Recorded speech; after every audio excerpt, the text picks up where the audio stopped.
The smartest twist in the Terminator is not the killer robot, or even time travel. It is the trap of a closed loop, where trying to change history creates it. The film drops you into a nightmare with a clean, brutal rule set.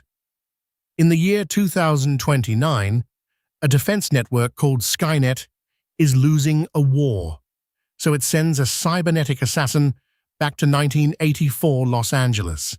The target is Sarah Connor, before she can give birth to John Connor. Humans send back Kyle Reese to protect her. Then the loop snaps shut. Reese does not just save Sarah, he becomes John's father. John exists because Skynet tried to erase him. Cause and effect bite their own tail. That choice matters because most movie time travel treats the past like editable clay. Here, the timeline behaves as if it is self-consistent. What happens already happened. The photograph John gives Kyle, Kyle's love for Sarah, Sarah's later recordings, all of it fits together like gears.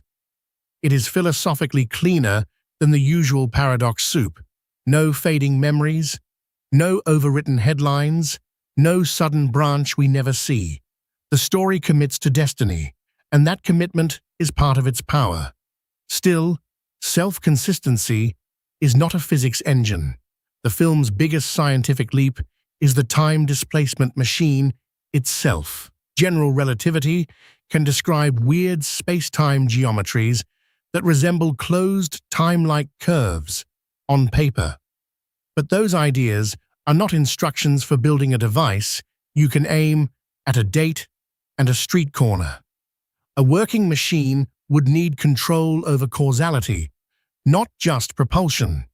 It would raise ugly questions the film wisely ignores. When a human-sized mass appears in 1984, does it displace air?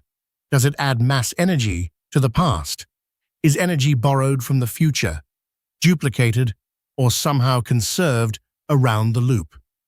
The movie keeps the camera on the chase because the bookkeeping would swallow the plot.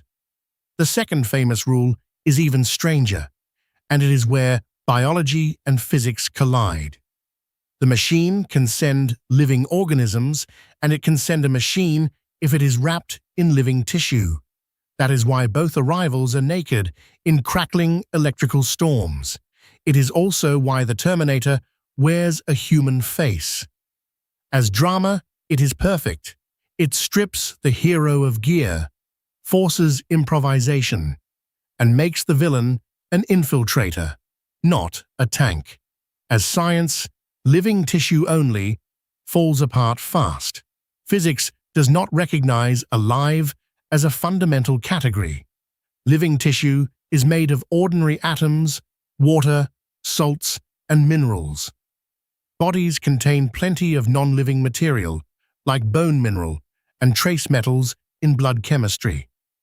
A tooth, a severed hair, a surgical implant, even a dental filling, all become awkward edge cases. The Terminator loophole makes it worse. If a thin layer of living tissue lets a large metal endoskeleton through, then the rule is not truly biological. It is more like packaging. That raises an obvious question the film does not touch. Why not wrap a gun? Why not send tools inside living material? The rule exists to serve iconography, not coherent transport physics. Where the movie suddenly feels realistic again is in its depiction of machine goals. The Terminator is scary because it is not emotional. It does not hate Sarah Connor. It does not gloat or bargain or seek meaning.